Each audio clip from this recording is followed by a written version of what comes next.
그때에 거기에 부활이 없다 말하는 사두개인들이 주님께 와서 물어 말씀드리기를, 선생님, 모세가 우리에게 기록하기를 만일 어떤 사람의 형이 자식이 없이 자기 아내만 남기고 죽으면 그의 동생이 형의 아내를 취하여 자기 형에게 씨를 세울지니라 하셨나이다. 이에 거기에 7 형제들이 있었는데 첫째가 아내를 취하였다가 씨를 남기지 아니하고 죽었나이다. 둘째도 그녀를 취하였다가 아무 씨도 남기지 아니하고 죽었고, 셋째도 그리하여 그 7째가 그녀를 취하였으나 씨를 남기지 아니하였고, 맨 나중에는 그 여자도 죽었나이다. 그러므로 부활하여 그들이 일어날 때 그들 중에 누구의 그 여자가 아내가 되겠나이까? 이는 그 7 사람이 그녀를 아내로 삼았기 때문이니이다 하니, 예수님께서 그들에게 대답하여 말씀하시기를, 너희가 성경 기록들도 알지 못하고 하나님의 힘도 알지 못함으로 그런 잘못을 하고 있는 것이 아니냐? 왜냐하면 그들이 죽은 자들로부터 다시 부활할 때에는 그들은 장가가지도 아니하고 시집가지도 아니하며 오직 하늘에 있는 천사들과 같아지기 때문이라. 죽은 자들이 일어난다는 것에 대하여 모세 책 중에서 하나님께서 가시덤불 속에서 모세에게 말씀하시기를, 나는 아브라함의 하나님이요 이삭의 하나님이요 야곱의 하나님이라 하심을 너희는 읽어보지 못하였느냐? 그분께서는 죽은 사람들의 하나님이 아니요 산 사람들의 하나님이시니라. 그러므로 너희는 크게 잘못하고 있도다 하시니라. 28절 본문입니다. 서기관들 중에 한 사람이 가까이 와서 그들이 서로 논쟁하는 것을 듣다가 그분께서 그들에게 잘 대답하신 것을 알고 주님께 묻기를, 모든 계명들 중에서 어느 것이 첫째 계명이니까 하며, 예수님께서 그에게 대답하시기를, 오 이스라엘아 들으라. 모든 계명들 중에 첫째는 주 우리 하나님은 한 주님이시니라. 너희는 내 마음을 다하고 내 영혼을 다하고 내 생각을 다하고 내 힘을 다하고 주 내 하나님을 사랑할지니라. 이것이 첫째 계명이요 둘째 계명은 이것이니 곧 너는 내 이웃을 너 자신과 같이 사랑할지니라. 이보다 더 큰 다른 계명들은 없느니라 하시니라. 그 서기관이 그분께 말하기를, 옳소이다 선생님. 선생님은 진리를 말씀하셨나이다. 하나님은 한 분이시요 주님 외에는 다른 분이 없나이다. 마음을 다하고 명철을 다하고 영혼을 다하고 힘을 다하여 그분을 사랑하는 것과 자기 이웃을 자기와 같이 사랑하는 것이 모든 번제 예물들이나 희생 제물보다 낫나이다 하며, 예수님께서 그가 지혜롭게 대답함을 보시고 그에게 말씀하시기를, 너가 하나님의 나라에 멀리 있지 아니하도다 하시니, 그 후에는 감히 주님께 묻는 자가 없더라. 아멘.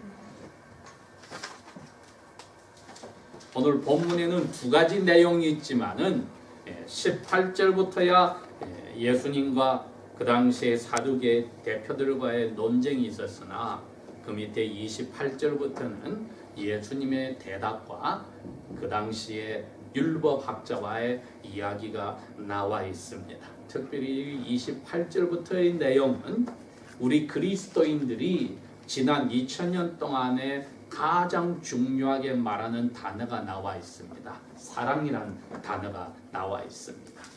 신약 성경에도 분명히 사랑이 나와 있습니다. 하나님은 사랑이시다. 그리고 예수님의 12 사도들 가운데 가장 오래 사시고 예수님의 음성으로 요한계시록까지 적으신 사도 요한도 예수님의 사랑을 가장 많이 받았다고 성경은 쓰여져 있고, 그분 스스로가 하나님은 사랑이시고 우리가 하나님을 사랑한다면 형제를 사랑해야 된다고 이야기를 하셨습니다. 그렇기 때문에 우리 그리스도인들이 사랑에 대해서 이야기를 할 뿐 아니라 그 사랑을 마음에서 있는 것을 삶에서 나타내는 것은 성경이 명령을 하고 있습니다. 자, 그런데 예수님께서 우리에게 명령을 하신 것은 우리에게 힘을 주시고 명령을 하시지 그것을 지킬 힘을 주지 않고 명령하시지는 않습니다. 그렇기 때문에 명령을 받았을 때 우리가 이 명령에 순종하겠습니다 하고 그 명령을 따라가면 됩니다. 근데 거짓말하지 마라 그러면은 하지 않겠습니다 하고 따라가면 그만인데 저로 하여금 거짓말하지 않게 하여 주십시오 기도는 못하게 되어 있습니다. 도둑질하지 마라 그러면은 예 순종하겠습니다 하고 도둑질하지 않으면 되는데 저로 하여금 도둑질하지 않게 하여 주십시오 기도는 못합니다. 왜? 힘을 주시고 나서 명령을 하시는 분이지 힘도 주지 않고 해라고 명령하시는 그런 말이 되지 않는 명령을 하시는 분이 아닙니다. 그러나 단 하나 예외가 있습니다. 그 예외가 이겁니다. 사랑하라 하고 명령을 하시고는 우리에게 사랑을 달라고 기도를 하라고 합니다. 왜? 이것이 나머지 9가지 명령을 지키는 비결이기 때문입니다. 사랑하라 명령을 하시고서는 저로 하여금 주님을 더 사랑하게 하여 주십시오 기도를 하게 한다 이겁니다. 그러나 여러분 하나님은 많은 애트리뷰트 속성들을 가지고 있고 그 중에 하나가 사랑입니다. 그러나 사랑은 하나님이 아닙니다. 많은 사람들이 그리스도인들이 사랑을 부르짖고 몸으로 사랑을 나타내니까 마치 사랑이 전부인 것처럼 심지어 그리스도인들도 사랑을 하나님으로 올려놓는 죄를 지어서 하나님이 화도 내시고 잘못을 벌을 내리시고 저주도 하시고 지옥도 만드시고 한 것을 잊어버리는 잘못된 일들이 벌어지는 겁니다. 자, 예수님이 그 당시에 종교 지도자들 등의 한 무리들인 사두개인들과 이야기를 했다고 했는데 이 사람들은 예수님이 자기들처럼 똑똑하니까 넘어뜨려 보려고 괴상한 질문을 던진 것이 이 사람들의 생각은 항상 과학적이고 논리적이라 사람이 죽으면 다시 살아난다는 것은 과학적으로 말이 안 된다고 했기에 예수님에게 던진 겁니다. 7 형제가 있는데 성경 말씀대로라면은 형이 죽을 때 아기가 없으면은 동생이 그 형부를 취하여서 형부에게 아기를 낳게 해서 돌아가신 형님의 대를 잇게 하지 않느냐. 그런데 어느 동네에 7 형제가 있었는데 첫 번 형이 죽고 둘째 형이 형부를 결혼해도 둘째 형도 아기 없이 죽고 마지막 7번째 동생도 형부하고 결혼했는데 아기가 없이 죽었고 마지막으로 그 형부도 형수님도 죽었다. 예수여 소위 말해서 죽는 사람이 살아난다는 부활이 왔는데 7 형제들도 살아나고 그 아내 되었던 여자도 살아났을 때 그럼 이 여자는 누구 아내냐? 예수님이 너희들이 참 어리석구나. 성경도 모르고 하나님의 힘도 모르는구나. 죽은 사람을 살리는 하나님의 힘도 모르고 그때 살아나서 그 사람들은 천사처럼 결혼이 필요 없어서 누구하고도 부부가 없어지는데 너는 그것도 모르고 잘못하는구나. 옆에서 그 과학적으로 따지는 사두개인들과 반대파에 있던 율법을 가르치는 선생님이 그 말을 듣고 예수님이 당신 참 똑똑합니다. 그런데 저도 질문이 있습니다. 성경 말씀이 이렇게 많은데 제일 첫째가는 하나님의 명령은 뭡니까? 예수님이 대답합니다. 우리 여호와는 한 분뿐이다. 이분을 너희들이 마음도 뜻도 성품도 목숨까지 영혼까지 바쳐서 사랑하고 그 다음에는 너 이웃들을 그렇게 네 자신을 챙기듯이 사랑해야 된다. 그랬더니 그분이 그렇게 대답을 합니다. 옳소이다. 선생님 대답 잘했습니다. 하고는 예수님이 한 말을 되풀이합니다. 되풀이하는데 끝에다가 이분이 하나를 더 붙였어요.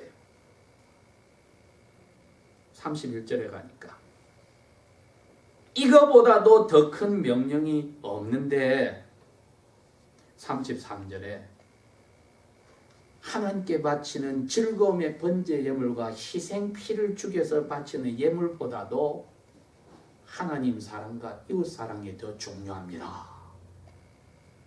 이건 자기가 붙여서 예수님께 갖다 놓은 겁니다. 예수님 그 말을 듣고 야, 너 참으로 지혜롭구나. 너가 지금 말한 것이 하나님 나라에서 헌법이야. 그러니 너 하나님 나라에 들어가는데 멀리 떨어지지 않았어. 하나님 나라의 헌법이 하나님 사랑과 이웃 사랑이라고 되어 있는 겁니다. 그런데 이분이 하나님 사랑과 이웃 사랑보다도 더 중요한 게 없습니다 하면서 예물을 바치고 희생 제사를 바치는 것보다도 이게 더 중요합니다 말했을 때 이게 좀 말이 안 맞습니다. 오늘 우리가 지금 예배당에 하나님 앞에 예배로 온 것은 그 당시에 예수님 당시에는 번제 제물과 희생 제물을 바치는 것과 똑같은데 하나님을 사랑하기 때문에 희생 제사를 가지고 번제 예물을 가지고 왔는데 하나님을 사랑하고 이웃 사랑하는 것이 번제 제물과 희생 제물보다 낫습니다. 이건 말이 안 됩니다. 우리를 따지면은 하나님을 사랑하니까 지금 주일날 예배당에 예배하러 왔는데 하나님을 사랑하고 이웃 사랑하는 것이 하나님을 사랑해서 예배당에 예배하러 오는 것보다 낫습니다. 하나님을 사랑해서 연보하는 것보다 낫습니다. 이거 말이 안 됩니다.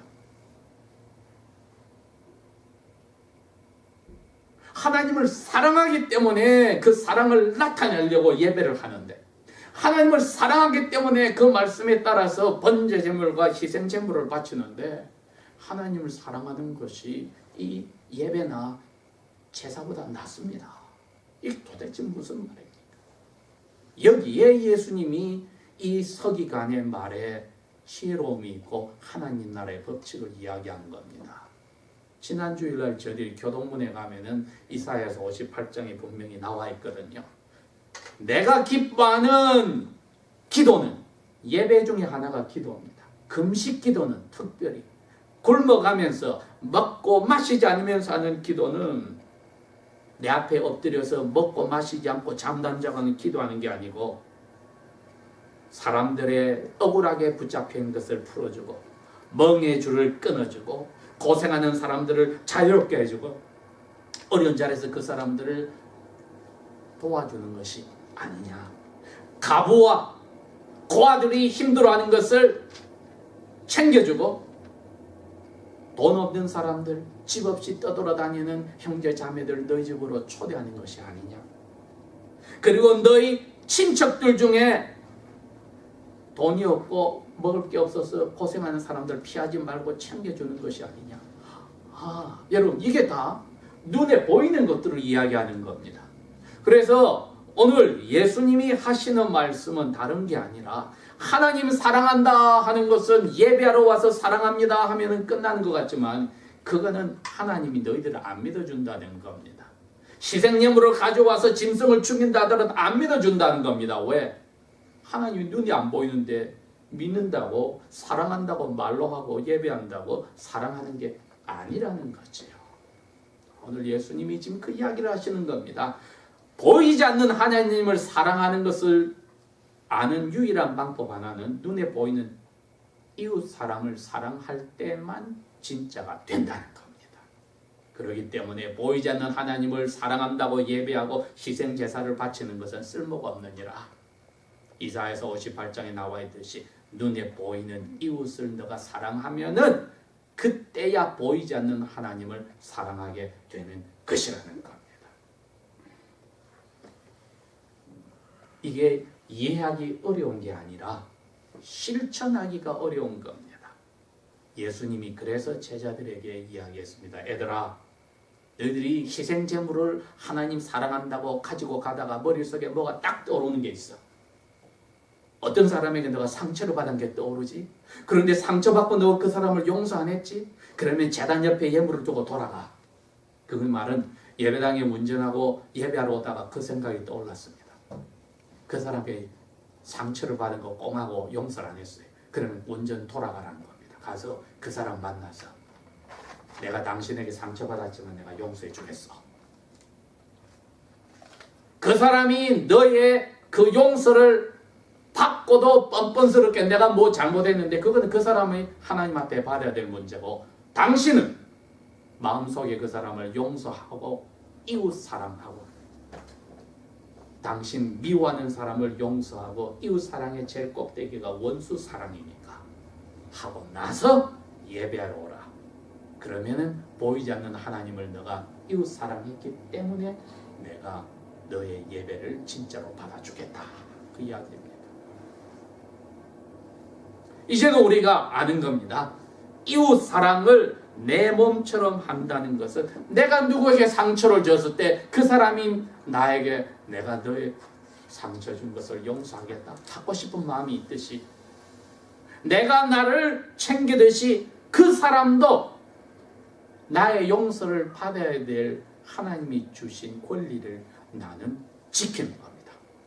나의 의무는 그 사람이 내 용서를 받아야 합니다. 그러니 내가 그 사람을 용서하는 일을 할 때만이 이웃 사랑이 되기 때문에 이 율법을 가르치는 학자의 말이 맞았습니다. 하나님을 사랑한다고 예배하는 것보다 이웃을 사랑하는 일을 실천하는 것이 더 좋습니다. 옳습니다. 맞는 이야기입니다. 이제 이 성경 전체를, 그 당시에 예수님 당시에는 신약 성경이 없었지만은 신구약 성경 전체를 묶어도 한 단어는 이웃 사랑으로 하나님을 사랑하는 것을 나타내는 것입니다. 그랬기 때문에 구약 성경 전체도 마음과 뜻과 성품과 목숨을 다하여 주 여호와 한 분이신 하나님을 사랑하는데, 우리가 그것을 어떻게 아느냐는 이웃을 너 몸처럼 사랑하라는 데서 이루어집니다. 고 나와 있습니다. 그랬기 때문에 사도 바울도 똑같이 로마서 14장에 가서 이야기를 합니다. 모든 명령이 이것이 빠지면은 완성이 되지 않는데, 13장 10절에 가면은 로마서 모든 명령이 완전히 성공하려면은 사랑을 해야만 됩니다. 그것이 하나님 사랑으로 되는 게 아니라, 왜? 그건 눈이 안 보여서 사랑합니다, 예배합니다 그러면 그러리라 믿지만 하나님 안 속거든요. 이웃을 사랑하고, 특별히 자기가 싫어하고 미워하는 사람을 사랑하고, 자기 원수까지도 사랑하면은 이제는 이웃 사랑이 되어서 예배가 진짜 예배라는 것을 하나님이 믿어줍니다. 예수님이 아침 제사를 죽이는 9시에 십자가에 달려서 제사 제물처럼 하나님께 바쳐졌습니다. 오른쪽 왼쪽에 강도들이 자기들도 지금 사람을 죽이고 강도를 짓을 해서 잡혀서 죽어갑니다. 예수님에게 그랬습니다. 네가 하나님 아들이라고? 그럼 너 자신이 지금 십자가에서 내려오고 우리들도 건져줘. 예수님이 십자가에 달려서 돌아가시는 순간에도 아버지께 이렇게 기도했습니다. 아버지, 나를 십자가에 못 박고 이처럼 나에게 욕하는 사람들을 용서하여 주십시오. 원수들을 용서해 달라는 겁니다. 이웃 사람을 용서해 달라는 겁니다. 왜? 저 사람이 모르고, 내가 하나님인 줄 모르고 이렇게 하고 있으니 저들의 죄를 용서해 주십시오. 그랬더니 오른쪽에 있는 이 강도가 그 기도를 통하여 마음이 녹았습니다. 자기는 예수를 욕했는데 예수님은 자기를 위해서 하나님께 용서해달라고 기도를 했습니다. 이웃 사랑의 기도를 듣고 이 강도가, 왼쪽 강도가 다시 예수님의 그 이야기를 또 합니다. 너가 하나님의 아들이면은 너도 살아나고 우리도 십자가에서 내려오게 해라. 그랬더니 오른쪽 강도가 마음이 바뀌어서 왼쪽 강도에게 야단을 칩니다. 너 무슨 소리를 하느냐? 너나 나는 십자가에 달려 죽을 사람을 죽인 죄를 지어서 죽어야 마땅하지만 이분은 죄가 없는 하나님의 아들이다. 그래서 예수님이 그럽니다. 주님, 당신이 하나님의 왕국으로 다시 올 때 저를 기억해 주십시오. 예수님이 그럽니다. 오늘 너가 나하고 낙원에 있겠다. 하늘에 아버지 앞에 가겠다는 겁니다. 죄를 용서받았다는 겁니다. 여러분, 예수님은 돌아가시는 순간에 자기 몸을 바쳐서 하나님께 희생 제물을 바치지만 그거보다 더 중요한 죽는 순간에도 자기를 욕하는 원수를 하나님 앞에 용서하달라고 기도를 함으로써 그 원수가 하나님을 사랑하게 됩니다. 근데 이것은 오늘날 우리에게도 똑같이 와서 하나님을 사랑하고 이웃을 나를 미워하는 그리스도인들, 내 형제 자매를 나처럼 사랑하는 길은 밤낮으로 성령님께서 나에게 이 사랑을 항상 넘치게 달라고 기도하지 않으면 못합니다.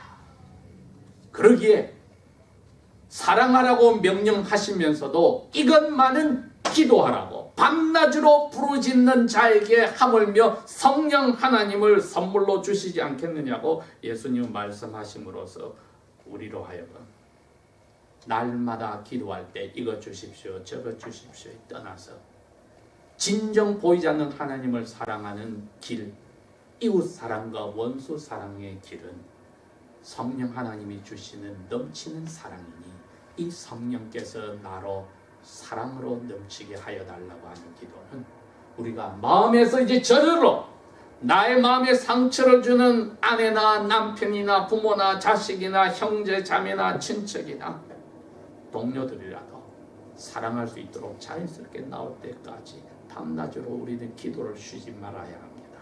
사랑의 화신이 되는 것은 주님의 명령이요 우리가 죽을 때까지 해야 될 일입니다. 하나님 사랑은 이웃 사랑에서만 나타납니다. 아멘. 기도하겠습니다.